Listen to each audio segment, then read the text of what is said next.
My vote is no.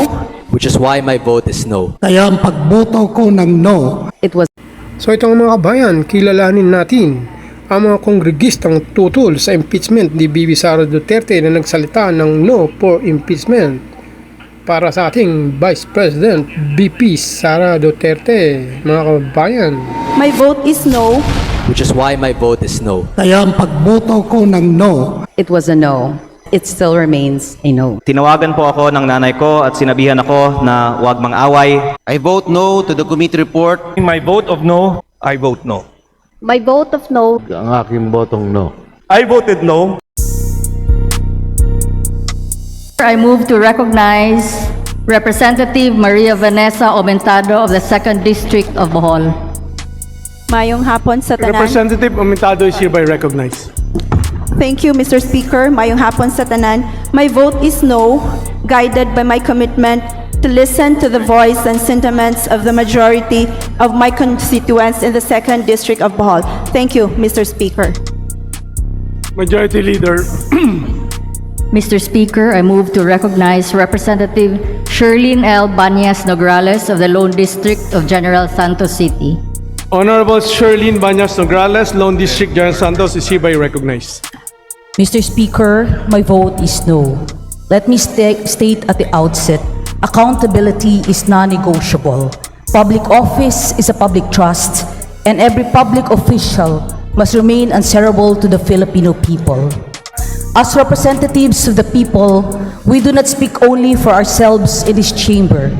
We carry the voices, concerns, and aspiration of the people we represent. After careful consideration of the facts, arguments, the quiet call of fairness that must guide this chamber, and the sentiments of my constituents, I rise today to cast my vote in accordance with that mandate. Let me be clear. A no vote today does not diminish our duty to demand transparency, uphold accountability, and ensure that all public officials remain answerable to the Filipino people. We must be mindful of the weight of this constitutional remedy. Impeachment is not a routine instrument of political contest. It is an extraordinary measure reserved for the most compelling circumstances. To lower its threshold risks weakening the very institution it is meant to protect. We must also recognize that the office of the Vice President carries the sovereign mandate of nearly 32 million Filipinos. Any effort to remove its occupant must respect the will of the electorate, for in a democracy, legitimacy is ultimately rooted in the voice of the people. Vox populi, vox Dei. But beyond the legal and institutional questions, we are confronted today with a deeper national reality. Our people are weary. They face rising prices, economic strain, and declining trust in public institutions. We must therefore ask ourselves with honesty and sobriety, what lies ahead after this moment? Will it ease the burdens of our citizens or deepen the divisions we already carry? Will it bring us closer to solution or further away from the urgent needs of our nation? Beyond these halls, our citizens continue to struggle with the rising cost of food, fuel, and basic commodities. They seek not prolonged political conflict, but relief, stability, and responsive governance. Perhaps then, this is a moment that calls us not only to decide, but to reflect, not only to proceed, but to reset. Though it may seem impossible at this point, but in the inner recesses of my heart, I remain deeply hopeful. A reset in our politics so that it may return to its rightful purpose. A reset in our priorities so that the burden of our people stand at the center of our deliberations. A reset in our tone so that disagreement does not become division and difference does not become rupture. We are one nation before anything else, and the strength of that nation lies in not in the uniformity of our views, but in our capacity to rise above them when the circumstances of our people demand unity over fracture. In the end, the measure of this House will not be found in the intensity of our disagreements, but in whether in moments of national strain, we chose the path that preserved cohesion, strengthened institution, and gave people space to hope again. Finally, what our nation needs today is calm, not conflict, unity, not division.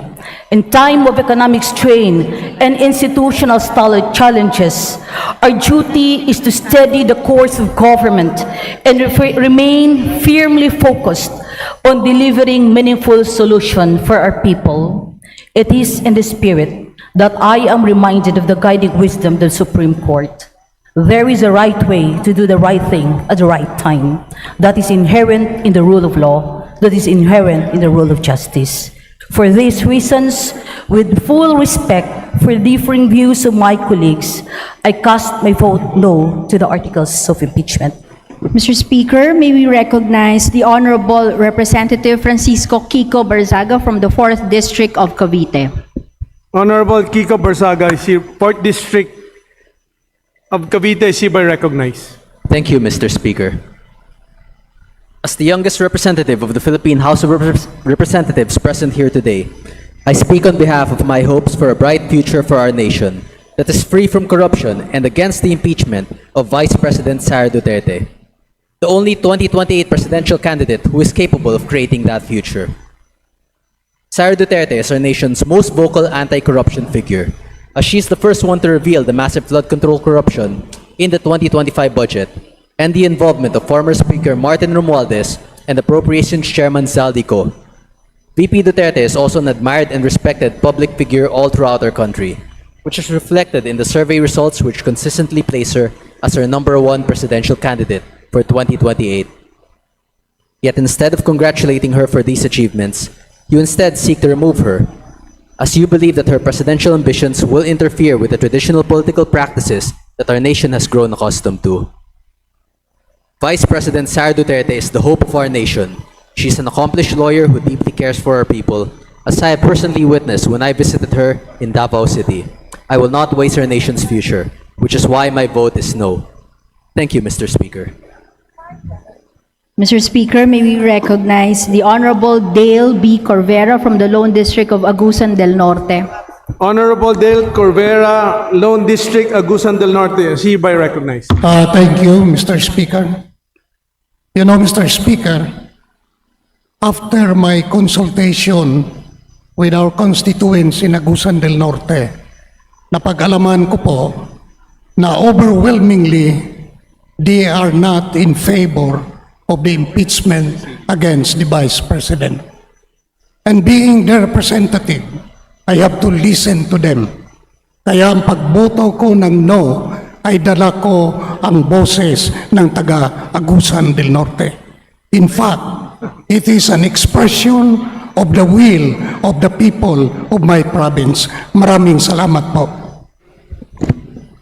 Mr. Speaker, we'd like to recognize Representative Rachel Marguerite B. Del Mar from the 1st District of Cebu City to explain her vote. Honorable Rachel Marguerite Cutie Del Mar, 1st District Cebu is hereby recognized. Thank you, Mr. Speaker. The will of my constituents is clear. For the city of Cebu, 1st District, during the 19th Congress, it was a no. And for the 20th Congress, it still remains a no. Thank you, Mr. Speaker. Mr. Speaker, I move to recognize Representative Leandro Leviste of the 1st District of Batangas to explain his vote. Thank you, Mr. Speaker. Honorable Leandro Leviste is hereby recognized. Mr. Speaker, tinawagan po ako ng nanay ko at sinabihan ako na huwag mang-away, kaya ang aking manifestation ngayong hapon ay para lang sabihin na huwag sanang parusahan ang 63 miyembro ng Kongreso na hindi bumoto para sa impeachment. Ito po ay para sa kapakanan ng mga constituents, mga distrito at sektor ng ating mga kasamahan.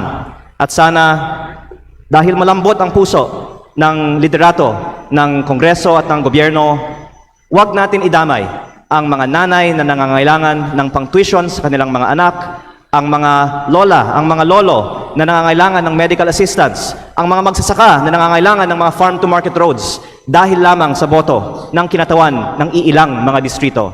Para sa aking mga kasamahan dito na hindi bumoto para sa impeachment, sana i-monitor natin na lahat ng mga naibigay sa budget na alokasyon para sa ating mga distrito ay darating at hindi ide-delay ang release dahil lamang sa ating mga boto. At para sa lahat ng mga nanonood na personally ay pabor sa impeachment, sana pwede nyo ding iparating sa liderato ng Kongreso at ng ating pamahalaan na kahit kayo ay pabor sa impeachment, hindi dapat idamay ang mga mamamayan sa boto ng bawat isa. Maraming salamat po.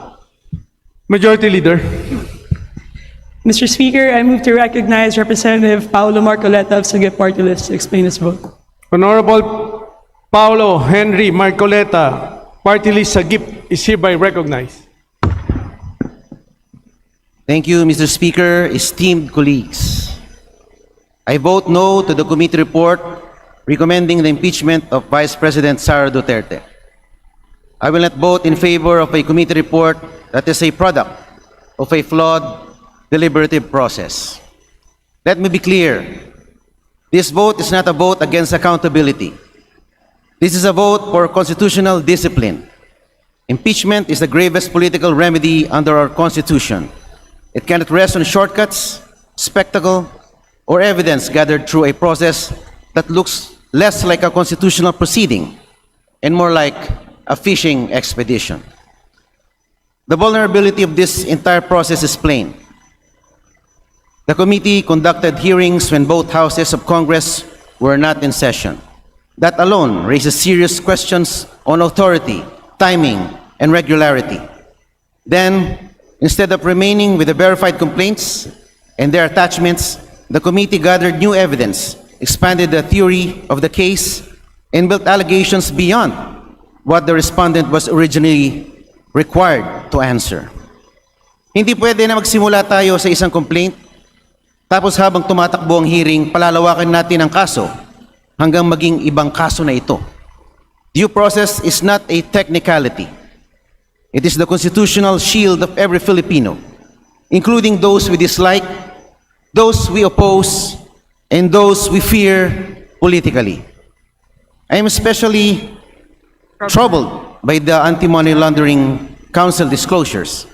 Section 8-A of the amended Anti-Money Laundering Act protects the information received or processed by the Council. If confidential financial intelligence reached this committee through a legally defective route, then we are being asked to rely on fruits of a poisonous tree. Isa pa, kung matibay at malakas ang committee report na ito, bakit kailangan mangako di umano ng pabuya tulad ng pera, dagdag allowances, at release ng projects sa mga boboto ng yes, at mananakot na hindi i-release ang mga projects at baka kakasuhan daw ang mga boboto ng no. Sa lahat ng boboto ng yes, ito daw, reportedly, ang gantipalang kanilang matatanggap. 20 million cash incentives, 5 million additional MOOE, and 200 million additional projects. Kung totoo man ito, sa cash incentive pa lang at additional MOOE, at kung 200 plus ang bumoto ng yes, ay halos 6.3 billion pesos na ang gagastusin para lang iparating sa Senado ang articles of impeachment. At tahimik pa din ang Kamara sa trilyong pisong flood control scam. Tapos galit na galit tayo at nag-iingay pagdating naman sa 125 million at 600 million confidential funds ni VP Sara na wala namang direktang ebidensyang ibinulsa niya ito. Kung buhay lang si General Luna sa kanyang karakter sa pelikula, baka nasigawan kayo. Anong klaseng kahipokrituhan ito? This impeachment process is not really for accountability. Far from it. This is an elimination of a formidable political rival using a whole-of-government approach. Ginagamit ang buong puwersa ng gobyerno, gumugugol ng bilyong-bilyong piso ang pera ng taong bayan para gapitin, alisin sa pwesto ang taong takot na takot kayong maging presidente. Ano ba ang kinakatakot nyo? Ang laki siguro ng kasalanan ninyo sa mamamayang Pilipino. On the Vice President's outburst, of course, public officials should speak with care, but we must be equally careful not to convert political speech, even harsh, angry, or offensive speech, into an impeachable offense without proving intent, operational reality, and constitutional gravity. To end my speech, Mr. Speaker, hindi sapat ang sinabi na Vice President Sara para mapawalang bisa ang pagkakuha niya ng pinakamalaking boto sa kasaysayan ng Pilipinas. Tatanggalin natin ang mandato mula sa 32,208,417 na sambay ng Pilipino na nagtiwala at patuloy na nagtitiwala kay Vice President Sara. For these reasons, Mr. Speaker, I vote no. Impeachment must be strong enough to survive the Senate, the courts, and our history. This one is not. Thank you very much, Mr. Speaker. Majority Leader. Mr. Speaker, I move to recognize Representative Robert Nazal of BH Party List to explain his vote. Honorable Robert Nazal, BH Party List, is hereby recognized. Thank you, Mr. Speaker. Mr. Speaker, distinguished colleagues, good afternoon. I rise to explain my vote of no to the articles of impeachment. This is not a vote against accountability, nor is it a vote for any personality. This is a vote for the Constitution, for due process, and for the principle that impeachment must never become a political weapon. Impeachment is the gravest constitutional remedy against an elected official. Precisely because it is grave, it must be founded on credible evidence and a fair process. Hindi sapat ang duda, haka-haka o ingay lamang. The complaints must stand or fall on their own allegations and supporting documents. Yet, several affidavits, reports, and alleged findings presented during the hearings, including AMLC reports, alleged NBI findings, and even the COA decision itself, were not attached to the original complaints. Worse, it appears that even evidence was later obtained to cure deficiencies in the complaints. That is a dangerous precedent. Hindi pwedeng magsampa muna ng impeachment batay sa bare allegations, tapos saka pa lamang hahanap ng ebidensya pagkatapos. That is not due process. Tulad nga ng sinabi ni Congressman Marcoleta, that is a fishing expedition.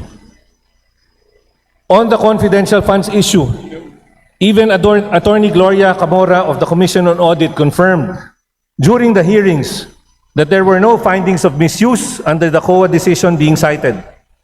She likewise confirmed that the release of the confidential funds passed through proper approvals, including the Office of the President and the DBM. More importantly, the COA decision is not yet final. A notice of disallowance is an audit action. It is not automatically corruption. It is not automatically theft.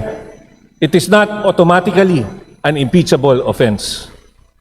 Dito nga sa sariling bakuran natin, liquidation by certification lang ang ginagawa natin.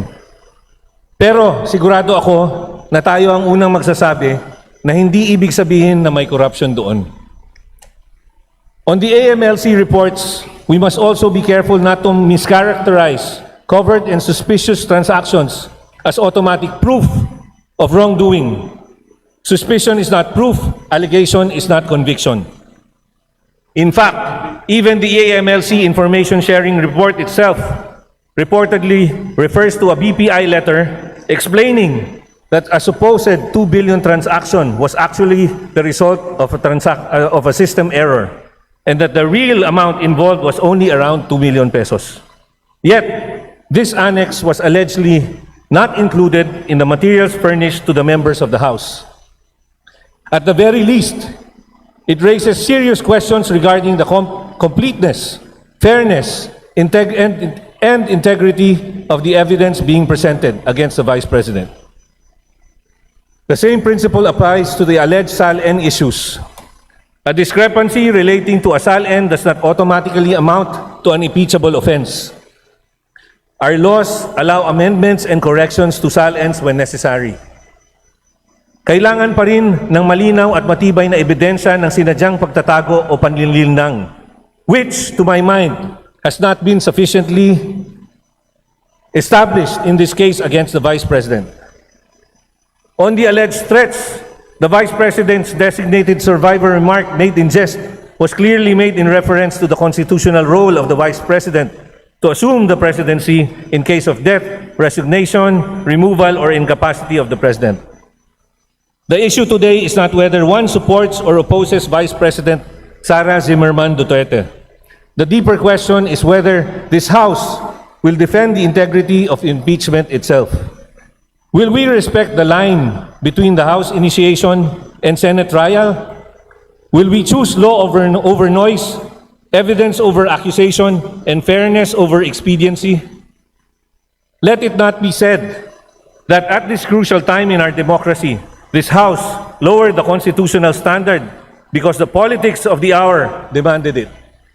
Huwag nating hayaang sabihin ng kasaysayan na ginamit natin ang pinakamabigat na kapangyarihan ng Kongreso hindi para sa katarungan, kundi para sa politika. History will judge this House not only by the vote we casted today, but by whether we had the courage to defend due process when it mattered most. Mr. Speaker, alam naman nating lahat na ang bawat boto natin dito ay may kaakibat na consequences. Maaring may political cost. Excuse me. Maaring may personal cost. Ngunit darating ang panahon na ang mas mahalaga ay kung nanaig ba ang prinsipyo, integridad at paninindigan sa tama. Sapagkat ito ang mga bagay na dapat nating ipamana sa susunod na henerasyon. Darating ang panahon na huhusgahan din tayo ng mga kabataan. Kung ipinaglaban ba natin ang tama kahit mahirap, sana pagdating ng araw, titingalain tayo ng bagong henerasyon. Hindi dahil sumabay tayo sa agos ng politika, kundi dahil pinili nating manindigan para sa konstitusyon, sa due process at sa tama. Representative Nasal, please wrap up. Almost done, sir. God sees everything we do as human beings. At sa huli, higit sa politika, higit sa ingay, higit sa anumang pressure, mananagot pa rin tayo sa mas mataas na pamantayan at ng katotohanan at konsensya. As Abraham Lincoln once said, "My concern is not whether God is on our side. My greatest concern is to be on God's side, for God is always right." For that reason, I vote no to procedural overreach. I vote no to incomplete and selective evidence. I vote no to political weaponization of the impeachment process. At higit sa lahat, for the Constitution, for due process, and for the integrity of this House, I vote no to the adoption of Committee Report number 261 and the articles of impeachment. Majority Leader. Mr. Speaker, I move to recognize Representative Jesus Bong Suntay of the 4th District, Quezon City, to explain his vote. Honorable Jesus Bong Suntay, 4th District, Quezon City, is hereby recognized. You have 3 minutes. Mr. Speaker, distinguished colleagues, we debate this impeachment at a time when Filipino people are facing a crisis far larger than the political conflict inside this chamber. The world is being shaken by war, energy disruption, and commodity shocks. Energy prices are projected to surge 24% this year because of the Middle East war, with commodity prices forecast to rise by 16% and inflationary pressures expected to hit us the hardest. For the Filipino family, these numbers mean higher fuel prices, higher transport costs, higher food prices, and even shrinking household budget. Inflation has already surged to 7.2% in April 2026. And yet, in the middle of this economic storm, Congress is being asked to devote its gravest constitutional power to an impeachment case built on complaints that remain constitutionally infirm, procedurally defective, and factually incomplete. Let us be clear, not impeaching the Vice President does not mean she can no longer be held accountable. Hindi po totoo na kapag hindi tinuloy ang impeachment, wala nang kaso. If there is graft, file graft case. If there is malversation, file a malversation case. If there is unexplained wealth, file the proper case before the proper court. The Vice President is not absolutely immune from suit under the Constitution. And once she is no longer Vice President, she becomes fully subject to ordinary criminal and civil processes without the political complications of an impeachment. Accountability is never lost. Accountability is not achieved through impeachment alone. Accountability must serve justice and not political convenience. It must be fair, constitutional, and consistent. If impeachment is to be used to remove a sitting Vice President, then the House must apply the highest standard, not the lowest. We must demand ultimate facts, competent evidence, personal participation, and clear acts constituting the impeachable offenses. That is why the harder question must be asked. With barely 2 years left in her term, what good will the impeachment do for our country? Will it lower prices? Will it solve the energy crisis? Will it return stolen public funds? Will it fix flood control corruption? Or will it only deepen division in our already divided nation and turn the national agenda into another prolonged political war? For this reason, impeachment is lost when the motives behind it become suspect. Justice is not achieved when accountability becomes only a consolation prize for a political conflict. Let us not pretend that what we are witnessing is purely a principled constitutional process. The public sees the bitter conflict between former allies. They see a struggle for political supremacy. They see the risk that the instrumentalities of government is being used to destroy political opponents. Committee report number 261 itself shows the weakness of this process. The Committee on Justice did not merely evaluate the complaints, it built the case after the complaints were filed. Hindi impeachment screening ang ginawa ng komite. Case building ang ginawa.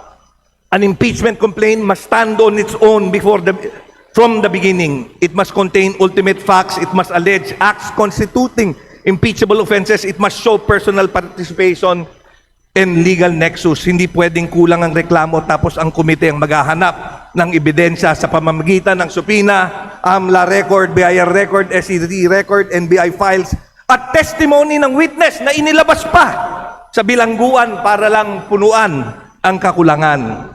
The committee received testimony and documents then limited meaningful testing.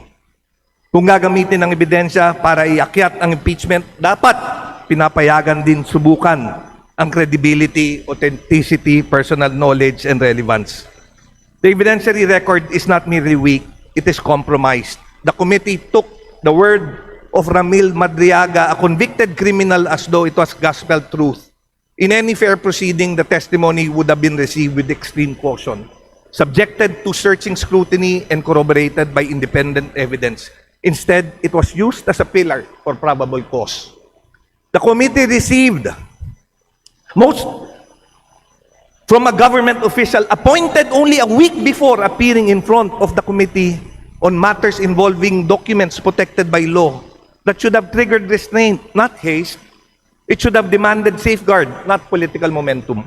Most troubling, the executive director of the Anti-Money Laundering Council presented AMLAC-related figures but did not disclose a material qualification in the report. That BPI had requested correction of certain reported transactions because of bank system issues. The omission matters because it affected the public understanding and supposed billions attributed to Attorney Maneses Carpio and by extension the unexplained wealth narrative, ang layo-layo ng 2.33 billion sa 2.11 million sa transaction record. Pero hindi ito bilanggit sa komite kahit nasa AMLA report mismo. If this is the evidentiary foundation of impeachment, then the foundation is cracked. The committee framed 19 years of transactions as if they were proof of wealth. That is misleading. Ang AMLA report ay daloy ng perang nagpapakita ng aggregate inflow at outflow ng lahat ng financial transaction na pumapasok at lumalabas sa bank account ng depositor, lalo na kapag nagkakahalaga ng higit sa 500,000 piso. Ang salin ay larawan ng ari-arian, both personal and real, on a specific date. Hindi pwedeng ibangga ang dalawa para gumawa ng artificial discrepancy dahil hindi talaga magtutugma. On bribery, report relied on envelopes, reimbursement, and alleged monetary gifts to DepEd officials. But bribery has elements. Nasaan ang kapalit? Nasaan ang procurement act? Nasaan ang official action na binili? On the threat-related charges, the committee relied on public statements, video clips, transcripts, NBI records, and press remarks, but walang nahanap o naipresentang hired gun. Public statements, even offensive or reckless ones, do not automatically constitute sedition. Insurrection, conspiracy, or assassination, the law still requires overt act, intent, and factual nexus to unlawful action. Hindi lahat ng masamang salita ay krimen, lalo na kung wala namang overt act. Hindi lahat ng galit ay sedition at hindi lahat ng political rhetoric ay insurrection. On confidential funds, the committee relied on co-observation, notices of disallowance, and alleged liquidation irregularities. These are serious matters, but they do not automatically become malversation, plunder, graft, or impeachable offenses. A COA finding is not a conviction. An audit observation is not proof of criminal intent. A notice of disallowance is not by itself proof that the Vice President stole public funds. The law requires more unlawful. The law requires more unlawful appropriation, personal participation, intent, and direct attribution to the respondent. Yan ang dapat ipinakita. Representative Suntay, please wrap up. Ang problema ng committee report number 261 ay hindi lamang pagkakulang ng ebidensya. Ang mas mabigat na problema ay ang paraan ng pagbuo ng ebidensya. The committee began with a constitutionally weak complaint, expanded the record through broad subpoenas, limited meaningful testing, and treated the resulting record as if it cured the original defect. Impeachment must meet higher constitutional standards, Mr. Speaker, because it seeks to overturn an electoral mandate. President Ferdinand Marcos Jr. received 31,629,783 votes. Vice President Sara Duterte received 32,208,417 votes. Those votes do not place anyone above accountability, but they demand restraint, seriousness, and fairness before Congress attempts to remove an elected national official. It was for this reason that I voted no to the impeachment complaint filed against President Marcos, and it is for the same reason that I oppose the impeachment complaint against the Vice President. Vox Populi, Vox Dei. The voice of the people is the voice of God. It is not absolute in law, but it is sacred in democracy. Boses ito ng manggagawa, nakulang sa sahod, pasyenteng naghihintay ng tulong, commuter, magsasaka, mangingisda, magulang at kabataang pagod na sa gobyernong laging uli sa krisis. Boses ng mga Pilipinong sawa na sa politika at naghahangad lamang ng kasaganahan at pagbabago. For this reason, I cannot support the transmission of the articles of impeachment to the Senate. The country needs accountability, yes, but accountability that is fair, consistent, and constitutional. The country needs action on corruption, yes, but action that applies to all, not only to one political target. The country needs justice, yes, but justice that does not confuse impeachment with the only path to accountability. For fidelity to due process, for consistency with our own rules, and for respect for the sovereign mandate of the Filipino people, I vote no. Mr. Speaker, I move to recognize the Honorable Kristine Alexis B. Tutor from the 3rd District of Bohol for the explanation of her vote. Honorable Kristine Alexis Tutor, 3rd District Bohol, is hereby recognized. Mr. Speaker, my vote of no reflects the voice of my people in the 3rd District of Bohol. which includes 436 barangays and 19 municipalities, making it the largest district in Bohol. As their representative, I am responding to their call that there are other urgent priorities to address during this time of crisis. I have thoroughly consulted with our people, and this decision represents the overwhelming majority in my district. Kining akong boto mo'y tinuod nga pagpamalandong sa kabubuton sa atong mga katawhan sa Tercero Distrito. By standing by this decision, I remain committed to protecting our democratic institutions while ensuring that the government's efforts are focused on issues that truly matter to the lives of our people. Thank you, Mr. Speaker. Majority Leader. Mr. Speaker, may we request to acknowledge Representative Julius Cesar J. Vergara of 3rd District Nueva Ecija to explain his vote. Honorable Julius Cesar Vergara, 3rd District Nueva Ecija, is hereby recognized. Mr. Speaker, ako po'y tumatayo ngayon upang ipaliwanag ang aking botong no. Bagamat nirirespeto ko ang desisyon ng komite sa hustisya at ang proseso nito bilang paraan para mapanatili ang integridad ng ating mga institusyon at mga lingkod bayan. Napunta ako sa no na boto matapos ng mabigat na pag-iisip. Nakita ko na mas dapat unahin ngayon ang mga agarang problema ng ating mga kababayan sa araw-araw. Ang kapakanan ng taong bayan ay dapat unahin sa lahat. Napakaraming problema ng Pilipinas na mas mangingibabaw gaya ng food security at pagtaas ng presyo ng bilihin. Noong isang araw lang, nakita ko sa dyaryo ang ating national debt ay 18.5 trillion, hindi dahil sa ating Pangulo, kundi sa rate of exchange na tumaas ng tumaas ng tumaas. Because we are an importing nation. We need the dollars. We need, wala tayong food security hanggang sa maliit na bilihin ay inaangkat pa natin. Sa aking pananaw, ang usaping ito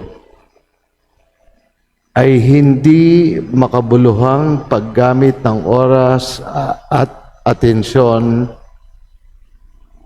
at higit sa lahat, hindi makakabuti sa taong bayan. Ihahayag ito at magiging pangunahing usapin sa lahat ng pahayagan, pati na sa social media, na magdudulot ng iba't ibang opinyon mula sa ating mga kababayan. Hindi masasagot ng impeachment ang mga mas mahalaga na pangangailangan ng higit na nakakaraming Pilipino tulad ng gutom, pagpila na nakikita ko sa aming pangatlong distrito ng Nueva Ecija para lamang bumili ng 20 pesos na bigas sa FTI at NFA.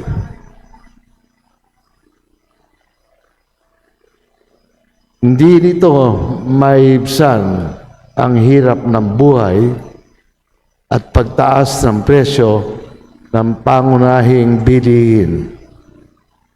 suporta sa magsasaka na umaasa sa mga pataba na inaangkat lahat mula sa iba't ibang bansa. At iba pang tulong mula sa gobyerno para sa seguridad at kapakanan ng bawat Pilipino. Ako'y nalungkot at nalulungkot pagka merong mga tahasang nagsasalita ng mga batang kong kasama na sinasabi nila na tayo'y binili. Hindi tayo binili. Tayo ay collegial body. Tayo ay nagdesisyon sa ating sarili. Walang pera na namagitan sa ating mga boto. Dapat maintindihan ng bawat isa iyon. Yung mga salitang binitawan ng aking mga kasama na panira sa ating institusyon na ito, sumasagot lamang doon nung ako'y initiate. When I was initiated, tinanong ako, ano ba ang inaasahan mo at ikaw ay naging kongresista? Ang salita ko po ay simple. Titingnan ko lamang po kung titino pa yung ating bansa. Sabi nga, nung pinatay at pinaslang na bayani natin, si General Antonio Luna, na pinaslang sa aming lugar sa Cabanatuan City, Nueva, Ecija. Bayan o sarili? Yon ang pinakamalaking question. Sana yung mga susunod na henerasyon na magsasalita rito at magpagtitiwalaan ng taong bayan, unahin naman sana ang bayan bago ang sarili. Maraming salamat po, Mr. Speaker, for the time. Thank you. God bless. Majority Leader. Mr. Speaker, I wish to recognize Representative Isidro T. Ungab of 3rd District, Davao City, to explain his vote. Honorable Isidro Ungab, 3rd District, Davao City, is hereby recognized. Thank you, Mr. Speaker. Mr. Speaker, I have been a congressman since 2007, and this is the first time that I experience a time limit for interpellation, so only 3 minutes. Pareho lang sa explanation of vote. Yet, I would like to thank the Speaker for giving me a short extension. Pero sa totoo lang, Mr. Speaker, I have more than 100 pages of questions for interpellation. 2 page lang yung nabasa ko. But, don't worry, I'll be generous to you today. Your Honor, let me read my explanation of no vote. I voted no, not to excuse anyone from accountability, but to defend the integrity of impeachment and the fairness of our own process. Let me briefly explain.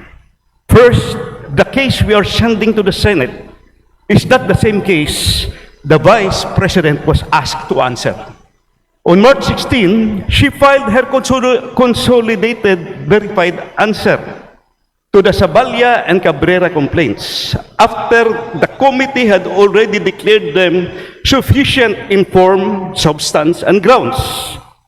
Only after that did the committee bring in a new supplemental affidavit from Mr. Madriaga, expanded testimony from Antonio Trillanes, detailed AMLC figures running into billions, and NBI DOJ cyber and documentary evidence.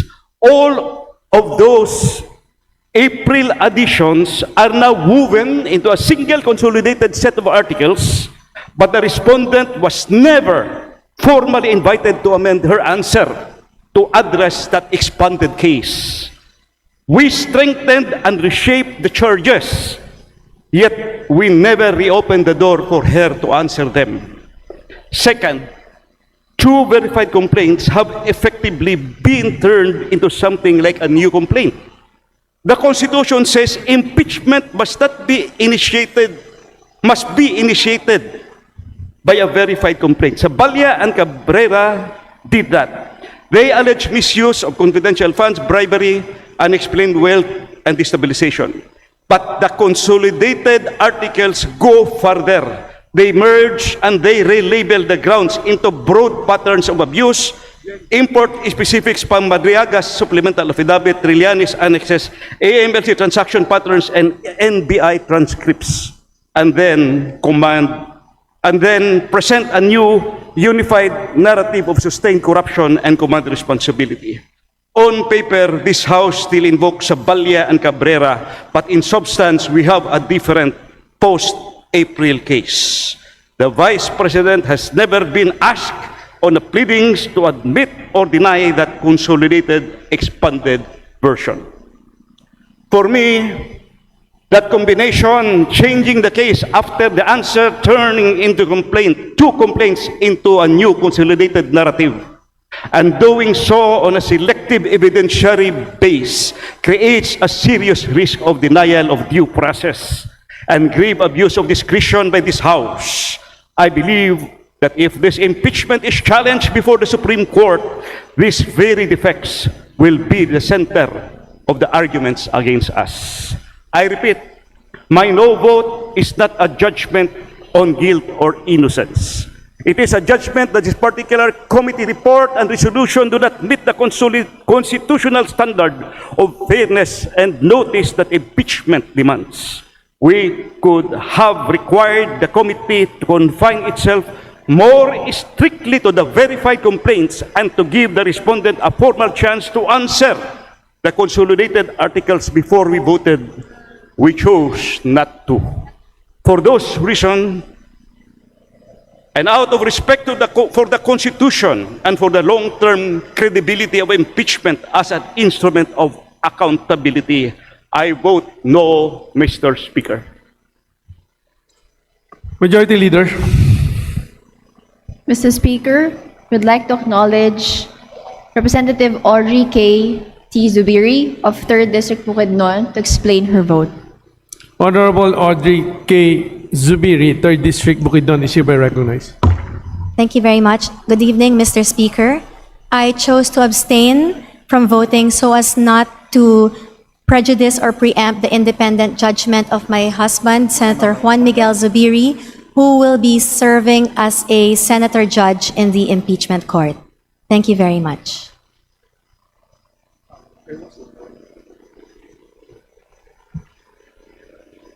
Majority Leader. But before we continue, the Chair would like to manifest that I was informed by the Secretariat of a correction in the result of the nominal voting on the House Resolution number 989 that the body earlier adopted. The correct result is as follows. Affirmative 257 instead of 255. Negative 25 instead of 26. And abstention remains at 9. In view thereof, let the records reflect the said result. Majority Leader. Mr. Speaker, I move to endorse to the Senate the resolution setting forth the articles of impeachment together with all the annexes pursuant to the rules of House on impeachment proceedings. Further, I further move that the Secretary General be directed to prepare and transmit the same to the Senate for appropriate action in accordance with the Constitution and the rules of the House. Is there any objection? The Chair hears none. The motion is approved. The resolution setting forth the articles of impeachment together with all annexes is hereby endorsed to the Senate. Mr. Speaker, as soon as the articles of impeachment are transmitted, I further move to furnish the respondent, the complainants, and the counsels copies of the committee report and the resolution setting forth the articles of impeachment, including its annexes. Is there any objection? The Chair hears none. The motion is approved. The Secretary General is so directed.